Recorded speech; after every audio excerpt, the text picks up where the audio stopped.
Morning. Chris, good morning, everyone. Hello, I think we're ready to roll. So very excited to be here. My job is to break the ice and say a big welcome to everyone. Thank you so much to all of those that could join us for this mid-morning Friday session, and happy Friday to everyone. My name, for those of you that don't know, my name is Sam Baxendale. I am CEO and co-founder of a company called Kinetik Hiring. And joining us also is Christoffer Erichsen, who is CEO and co-founder of a wonderful company called Human Inc. And we have, for those of you that don't know, have collaborated to deliver these HR inspiration sessions to talk all things HR. The sequence being, we've ran, this is the fourth topic that we've ran, covering topics across the HR life cycle. We've had 4 fantastic workshops, followed up by a webinar, and then a report that pulls together all the curated content from those excellent sessions that we've run. So this is the last of the 2023 series, and today's topic is about the AI revolution, transforming HR. Today we're going to be talking about all things AI in HR, and be warned, we're 2 very positive people about the potential impact of AI. So just be warned about a bit of positivity on the topic. So without further ado, let's jump through the slides. Who's helping me with that? Okay, so opening statement. This is a statement I want to sort of put out there and let hang there. AI does not replace us, it elevates us. And really the sort of leading thought here is that AI is not something to be afraid of. It's been around for a very long time. It's obviously really become a talking point in the last year with the advent of the famous and infamous ChatGPT and Bard and all the other similar products out there on the market. But let's face it, ChatGPT is the main one that's out there. The point around elevation is that I think there's a general concern in the market that we hear that people feel like it's going to replace jobs or put people out of work.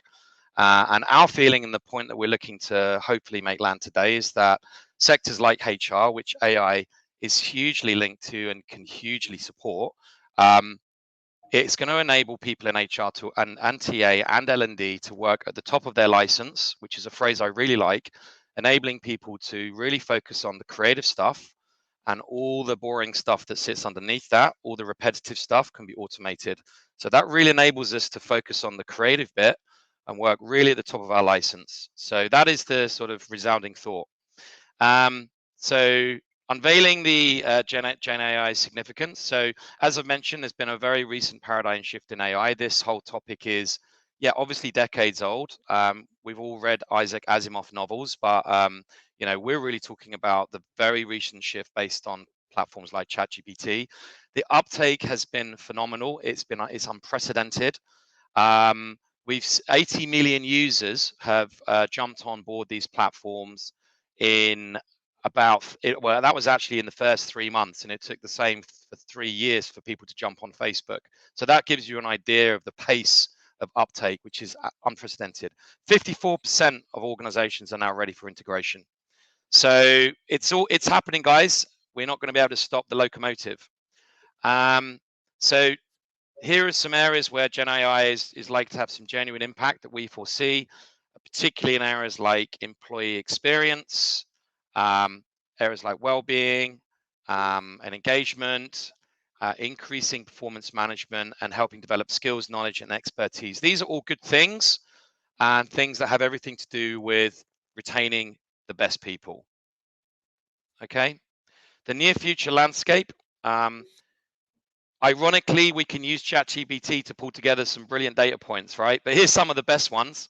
So McKinsey predicts 75% accelerated recruitment based on AI. IBM are talking about 30% enhanced learning retention. And here's an older stat that maybe predates ChatGPT. But Deloitte were looking at reduced employee turnover within 3 years. So some compelling data points there to raise with your board of directors to persuade them to invest. So Guys, the message today is all about embracing the revolution. It's not something to be fearful of. It's here to stay. The revolution is underway, and we've got to navigate that. That's on us. And through embracing technology, there's a phenomenal opportunity. So yeah, be part of the revolution, guys. That's the message. Chris, over to you. Yeah, thank you so much, Sam, and good morning to all of our viewers from around the world. We could see from people signing up, we had folks from many different parts of the world, and not just here in Southeast Asia. So some people are potentially either up very early or very late. So thanks for dialing in. My name is Chris, and I am the CEO and founder of Human Inc. And we're really excited to kind of look at this as a new tool, a new way to do things that in a way we should have been doing for a long time. Particularly looking at a lot of the changes going on in business and a lot of the changes going on in HR. So what is kind of the opportunity to think of AI as kind of a supplement, a vitamin, a new muscle that we can leverage.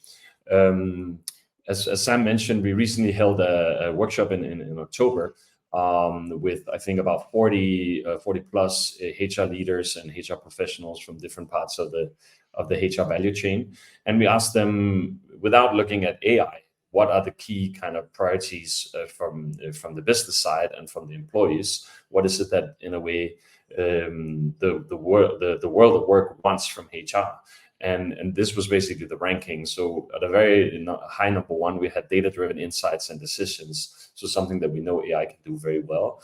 There was also the high appetite for increasing business agility. So how can HR help the business become better at navigating fast-changing financial changes, customer changes, regulatory changes, etc. Customer changes, which then links with the need to drive culture change and mindset change. And boosting employee experience, etc. So we could see that there's, in a way, a lot of asks of HR that we have to do all these things. Most likely, there isn't a tripled budget. Probably there's many of our colleagues, we're hearing that they actually have reduced budgets, but increased expectations. So how do we pull that off? It sounds a lot like business as usual is not really an option anymore. Obviously, back to what Sam also mentioned, there's a lot of processes still in HR, both in large corporates, mid-sized companies, and certainly in SMEs and micro businesses that are highly manual today, or at best is moving things inside spreadsheets fraught with high risk, right? So how can we automate processes to happen in the background so that all the boring stuff is in a way not something we have to think about, and we can really think about moving our energy to maybe more strategic insights, better decision making that is enabled by new fast, real-time, low-cost insights. So that's really where I see some of the big opportunities is improving efficiency in all the things we're already doing, but perhaps also thinking about the concept of brain in a box, which a friend of mine mentioned to me some time ago, which is fascinating. If we imagine all the senior leaders in your company, if we could understand what they know, if we could take all their emails or all their PowerPoints or all their reports, or we could even listen into their meetings, and we could find a way to do that securely, could we actually take all the company's PDFs and processes and policies and org chart and what have you, financials, and put product knowledge, customer knowledge, competitor knowledge, and put that into an AI that every employee could access? Then suddenly these very busy, hard to access people could become coaches, and the company's knowledge could be in a way in a conversational format, either as a chatbot, or it could be as a voice enabled experience. You could actually have the company's collective brain in a box, right? So what would that mean for us, right? But also from an insights standpoint, the effort and time it takes to understand, so how's our performance, perhaps also versus industry or versus other operations in other countries. Is Thailand more efficient than Indonesia, or vice versa? Who's more customer centric? What if we could make the thinking and the analysis of all this data much more real time, much more personalized, much more relevant, right? So that we would be using our human energy and creativity and problem solving to really look at, so what does that mean for us, right? we know from a customer experience standpoint, we're all experiencing an increased level of personalization. Amazon knows what I bought from them before. Netflix will recommend to me what movies I would be likely to like, etc. We're all benefiting from chatbots and virtual assistants in many ways when you deal with your bank and so on, right? So there are many of voice and speech recognition in customer support. There are many of these pieces that are already being used from a customer experience standpoint. But what if we could leave it the same for the internal customer, our employees? What would that mean if HR started thinking in the same way that marketing and product and IT is thinking about the AI opportunity? There are, of course, different types of AI and different generations of AI coming out that can be applied. So everything doesn't necessarily have to be ChatGPT or Bard, right? Or Copilot, right? So I think there's also a need to understand more about technology. I'm myself trying to learn and understand more. It's not to say that I'm an AI expert at all, but there's clearly different tools for different problems, and knowing the use cases would be where I think we need to double down to say what's the value we're trying to get, and then having the technology maturity and understanding to say, so for that problem, which technology is the most secure, cost effective, creates the best user experience. Perhaps here it'd be interesting to hear from our viewers. Are you using AI in your work, in your daily work, and what do you use it for? Which type of applications do you use? Is it ChatGPT or Bard, Copilot, other specific HR tools perhaps, or enterprise tools? So maybe you can drop in the comments section now. Also curious to hear from you, Sam. In what ways are you using any AI applications in your work in Kinetik? Well, yeah, look, it's the usual suspects. It's the ones you've mentioned, and I think everyone's aware of. But ChatGPT now sits on the desktop. It sits there with our main enterprise tool. It sits there with LinkedIn, email, Google, and so it's kind of a mainstream app that I use every day. I think increasingly our team is using it as well.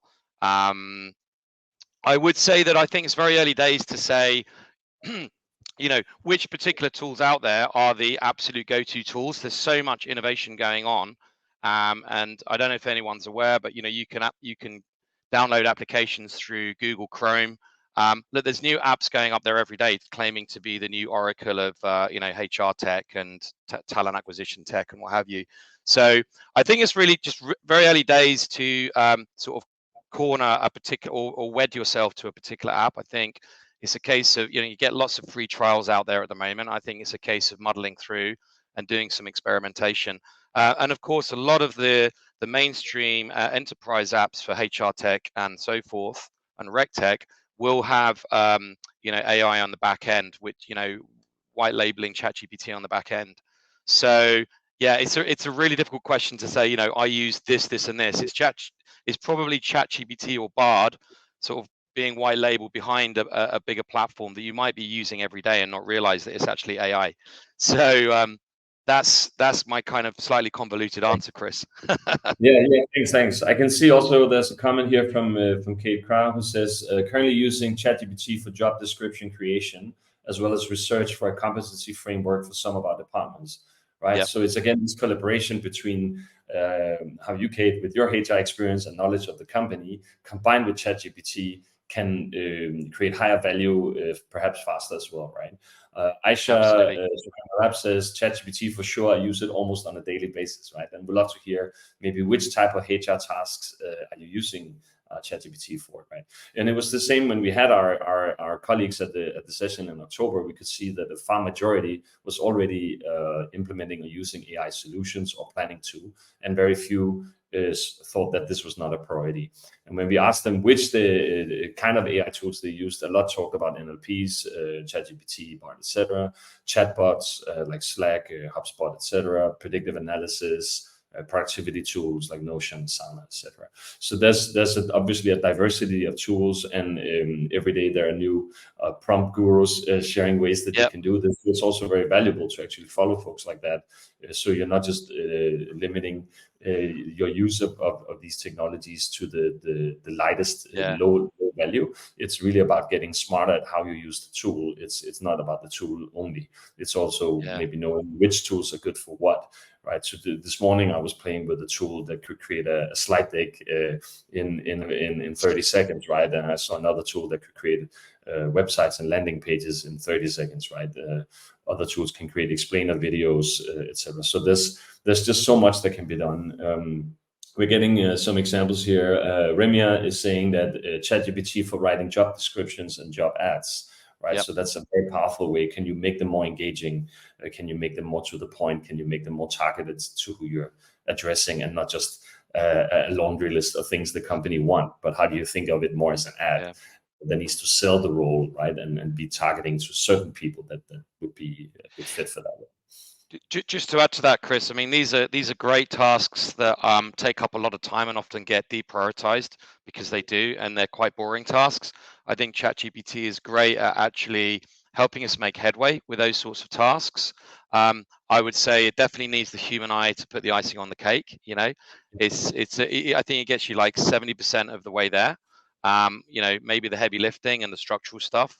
And then you know then you get a sort of a nice little prompt, and you can add the icing on the cake. I think it's important just to sort of have that final edit, the human eye, because I think it's increasingly easy to spot the purely AI generated content out there. I think people are well aware of that.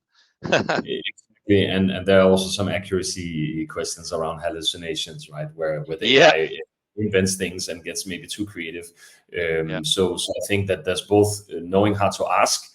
What are we looking for, and creating the right prompts, and is the answer actually helpful, or do I need to tweak it to not make it too generic?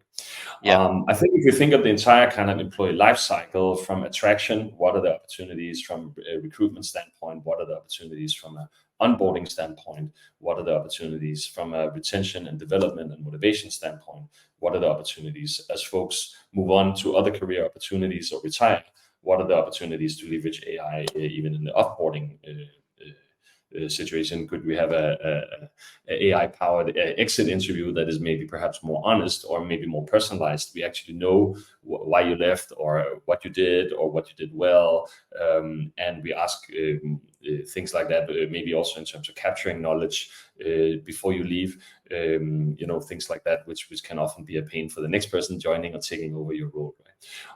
And how can we use it to maybe engage happy leavers as a community that could actually either promote us to other talent, or perhaps rejoin us after a stint somewhere, coming back with even more experience, right? So if we think of the entire kind of employee life cycle, there are tons of opportunities, right? I'll be curious to hear from our viewers, in which parts of the HR value chain do you think AI could create the most impact? If you had the right AI solutions, where in this value chain do you think AI could create the biggest impact? Perhaps, Sam, you want to start with taking a step whilst we're getting some comments in the chat box. Yeah, I'm going to go back to the comment around, it enables, I think AI's biggest strength is going to enable HR and TA work at the top of the license, be more strategic, be more creative, and then AI is going to step in and populate the more automated tasks. Let's face it, HR, like a lot of functions within any organization, is basically a compound of lots of smaller tasks. And if we can focus on, the building blocks, what's going to make, a great HR function, and how do we populate that? We can split workloads and reduce spend and condense timelines. In my experience working on site with HR teams, I think the tough reality is a lot of important things that are seemingly out of sight and out of mind just get relegated and don't get done. Career pages not being updated, JDs not really being compliant and not breaking down competencies properly, lack of consistency. So, look, I mean, it's a fairly holistic answer from me, Chris, but, anything that involves anything that can benefit from automation that is slightly boring but absolutely needs to be done. That's where I think it steps in, and HR is basically made up in no small part of those sorts of tasks. Yeah. And it's really up to our creativity. It could even be helping you read potential candidates' CV and creating specific questions based on the job description priorities you have as a company. What would you? So it's kind of that augmented interview. It could also be helping people doing interviewing. Many senior leaders talk too much during interviews, right? And don't get to listen and ask enough of the candidate. So it could also be you be aware that you've spoken too long, or you should ask a question now, or it could even be maybe noticing the candidate's reactions. Here's an opportunity to drop on. It seemed like they're lying, or I'm not sure, right? You want to understand more about. Yeah, I think one. If I was going to pick one, I think AI can have a really positive impact. It's on appraisals, the appraisal process. I think if there's one criticism that employees have, one complaint that we get back regularly is, lack of consistency and timeliness around the review cycles. It is the pet hate of a lot of managers. It's time consuming and repetitive, but it's crucially important. Absolutely, it's crucially important. You can't really run a business where people are moving through the ranks and feel cared for without an appraisal process. But it's admin heavy. There's also, you have to deliver a report at the end of it, and that might be for up to 50, 100, or however many staff in your team. So, if you can still do a meaningful job, you can still make authentic observations and just use ChatGPT to string it together. And turn it into a viable report. I think that's just a great example of where you can bring immediate value and get a job that we all find tedious at times and actually get it done. Absolutely. And I think that's also what we heard from our colleagues, right, in the event in October, where we had a lot of priority when we asked this question around recruiting and resourcing, admin, shared services, but also interestingly in strategy and planning. So workforce planning, HR strategy, talent strategies. So be really leveraging insights and data, and not being so gut feel or opinion driven, but really looking at what do we know. Performance and career management was also highlighted. So that very much validates what you just said. Right? In a sense, you can say that AI has potential to unlock major gains, right, across the value chain, as I said before, whether it's about planning and anticipating what you need, attracting the talent, developing the talent, and engaging the talent, right?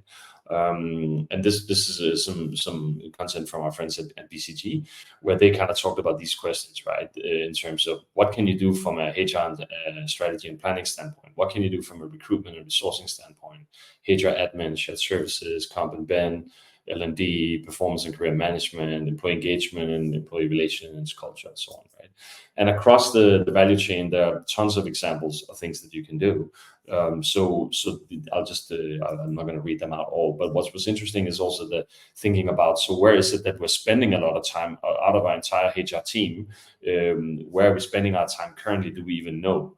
And if we could find out, where is it that AI could actually help us either scale without adding more costs, or get more value out with the existing cost structure, or perhaps even reduce cost and increase impact, right? Move our resources maybe from our time poor, stressed out colleagues in certain teams to do the high value work that would really make a difference for the business, would make a difference for the customers and the shareholders, right? So I think this is obviously kind of a high level view, but for each company to actually take this more seriously and say, do we understand our baseline, and have we prioritized where we want to double down with some use cases and some experiments? What would be easy to do for us, but high impact? Let's start with those.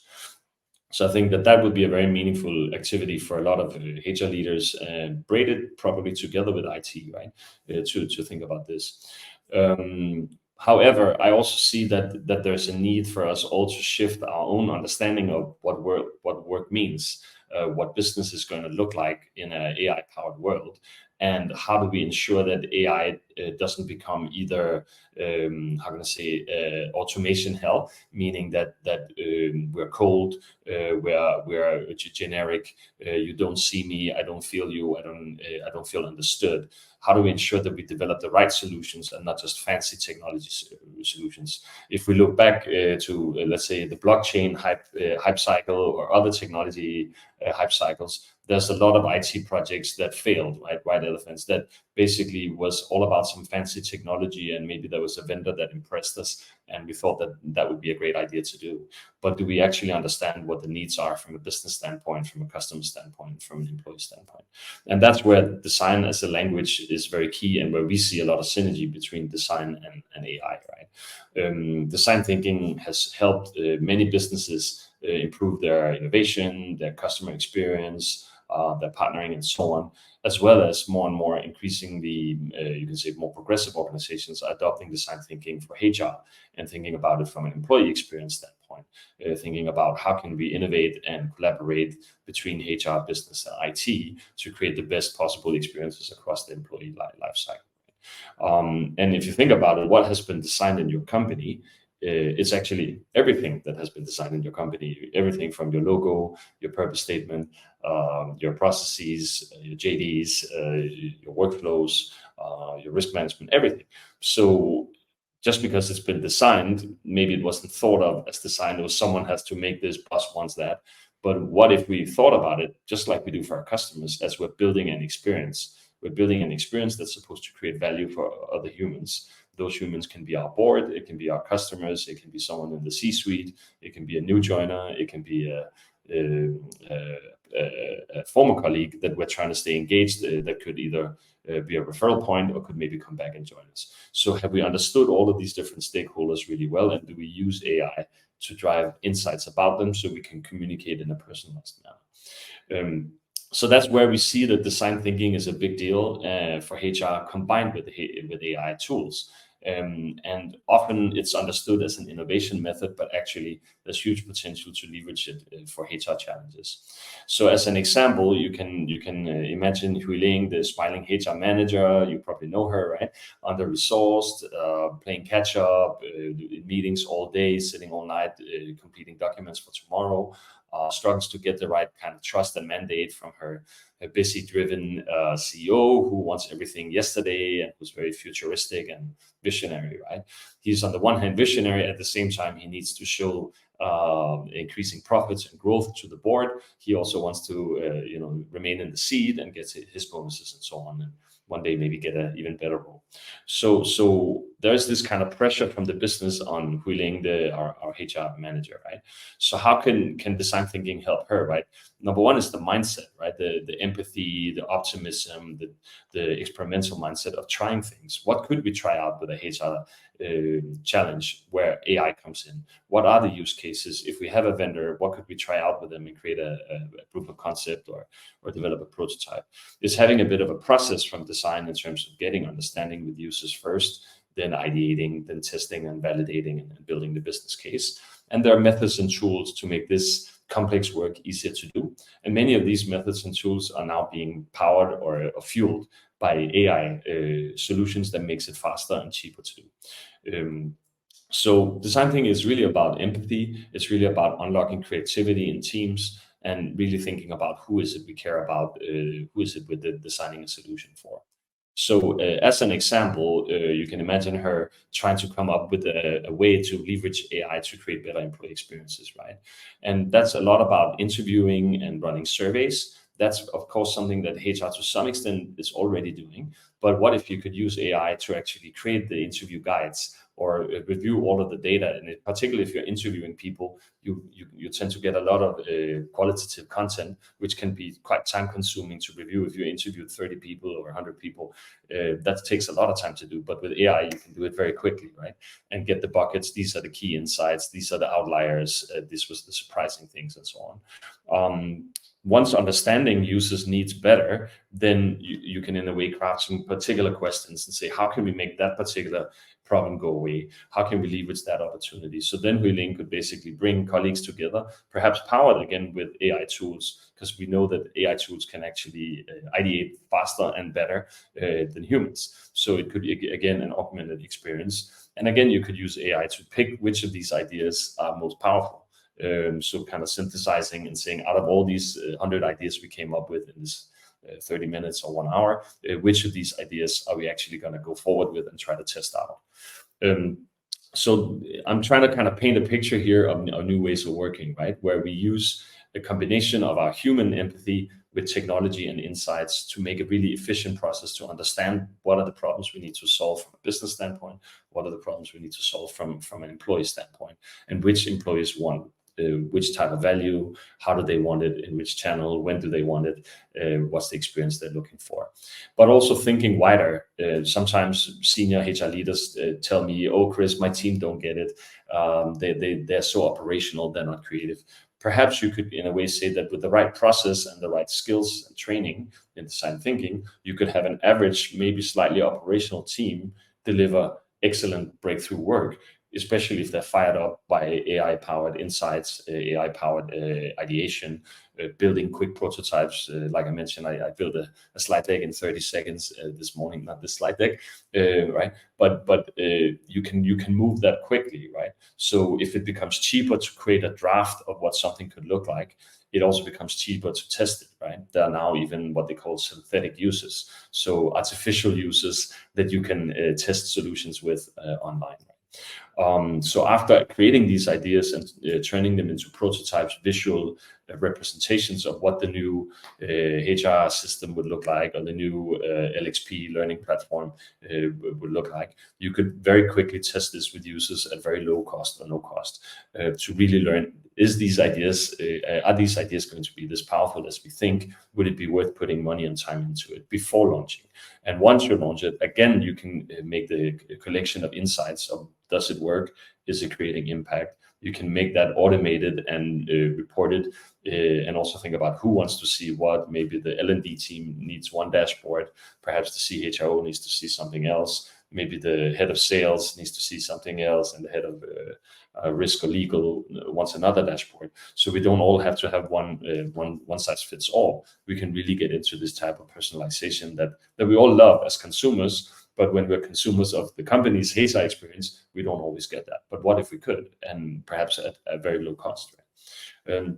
So this is an example how a colleague, Huiling, applied design thinking combined with AI tools. And I really think this is the future, because it will make the effort to come up with new solutions faster, cheaper, yet much more empathetic, much more creative, much more real. So that's really where we see a lot of potential in kind of mixing the design method with the AI tools. Now, in terms of future trends, it's always hard to predict the future. I think we're definitely going to see, and feel free to butt in here, Sam, as well. We're definitely going to see a lot of the low-value stuff getting automated. We need to make sure that that's relevant and a good experience, and not just cheap and fast, but also better.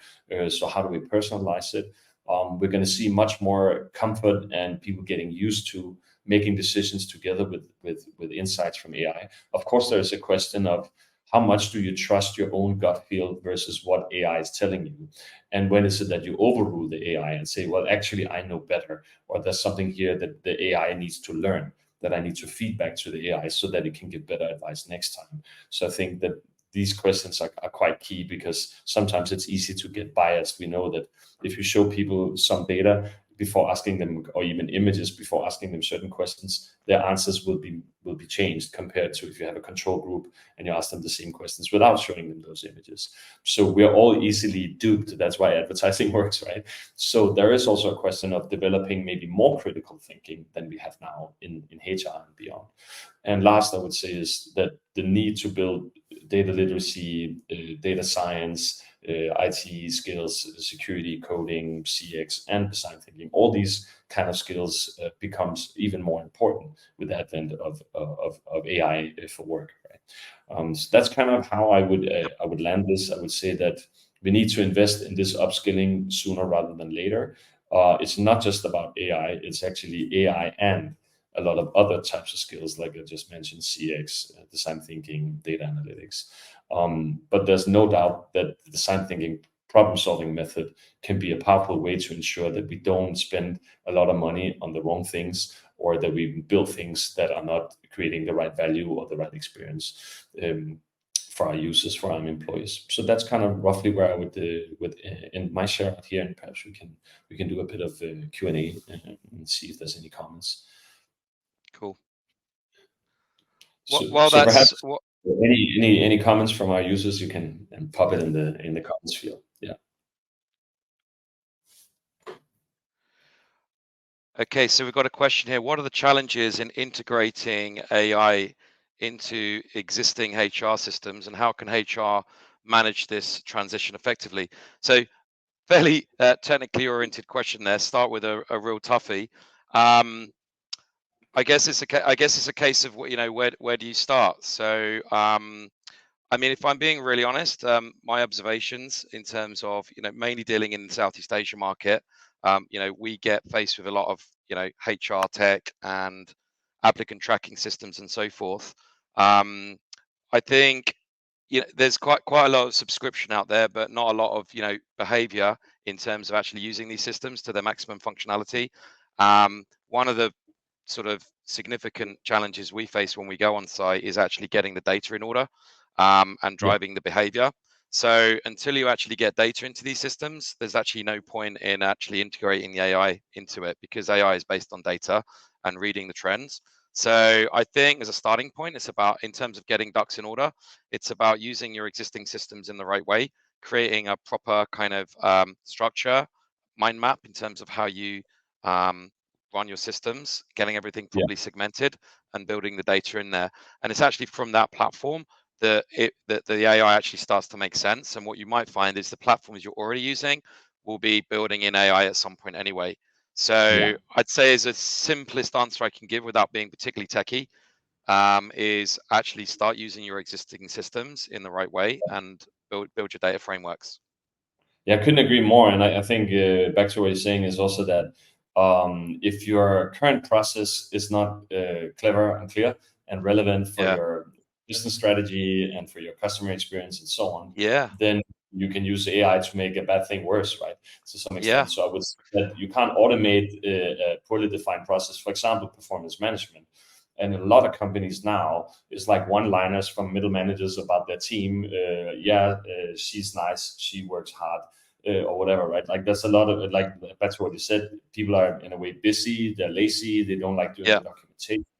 So if you apply an AI on a poor data set, it's obviously going to come up with poor yeah. recommendations. The, So there's also a question of, have you defined what performance means in that role, and could AI actually help track facts about performance, not an opinion? Because there's yeah, also in a lot of companies a tendency to be entitled, that everyone should be getting bonuses. So and that culture has been built in some yeah, companies where yeah, they're in a way overrating employees, because they're worried that if I don't do it, they will leave, and then it will be my problem trying to find a new person, and can HR hire that person quickly. So it's almost like we've gotten roped into an unhealthy way of managing talent that yeah, makes it hard to fit from the new technology. So unless we map out how is performance defined, how do we document it, how do we evaluate it, how do we have engaging conversations with talent and link it to learning and development plans and promotion increments, yeah. bonuses.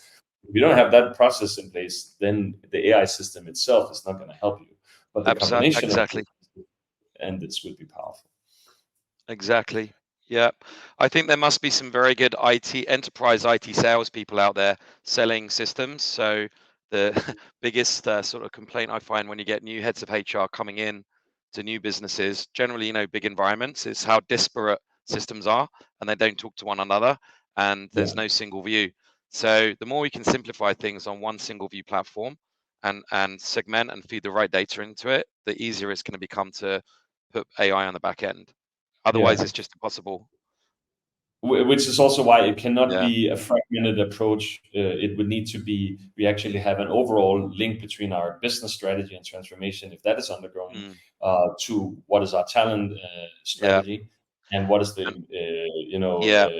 employer brand, EVP, employee experience. What are the key touch points? What's the key types of value for different types of employee personas? Yeah. And then what are the enabling underlying systems that deliver those Yeah. results? Data do we Absolutely. need to see what, right? It needs to be a comprehensive strategy. It cannot just Mm. be piecemeal, fragmented. Oh, we should buy this system. Oh, but that talk to the other system. I don't know. Right? Yeah. Identification of use cases is a starting point, right? Clear identification of Yeah, use cases. Yeah. From the top down. absolutely, absolutely. So, We so have that one more question made us question. sound very technical.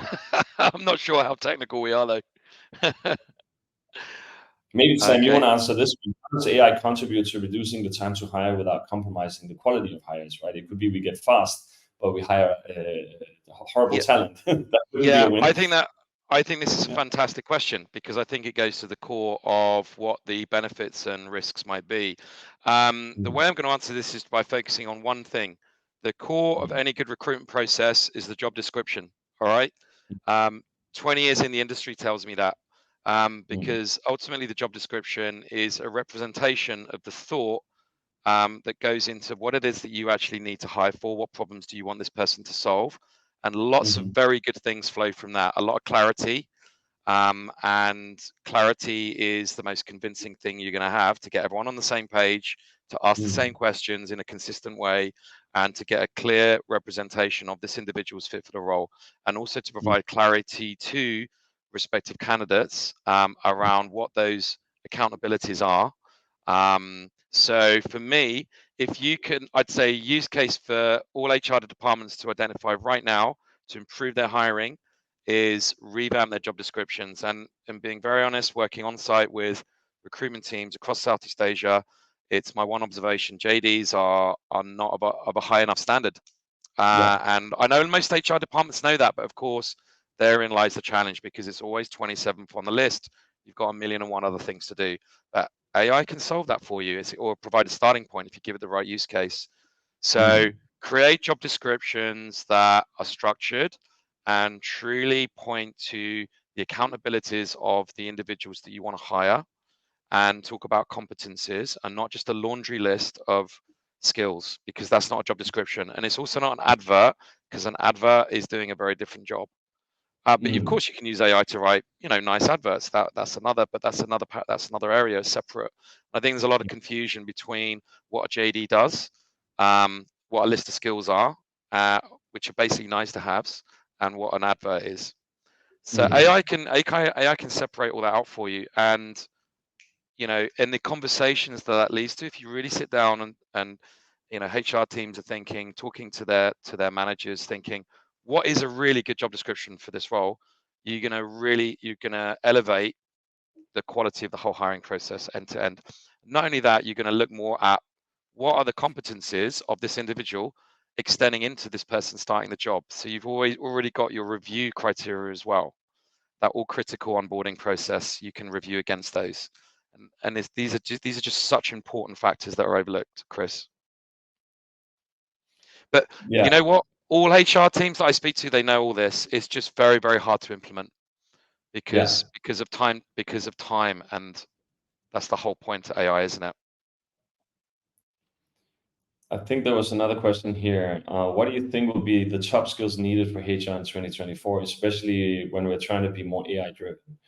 Well, I think I've spoken a fair bit to it already, right? I mean, problem solving is a universally highly prioritized skill, not just for HR, but I think that empathetic problem solving and creative thinking, solutioning is one area. The other one is kind of analytical thinking and being data literate, and of course, there's the ability to work with IT and not just Yeah, be not going to say a victim of it and relying on other people, but becoming a bit of maybe either an IT generalist or having IT specialist in the HR functions that can help tie together the right solution stack. And I yeah, think like the job description is a snapshot of what are we trying to get done when we hire for this role, and how do we think about what this person should be doing over the next 12, 24 months.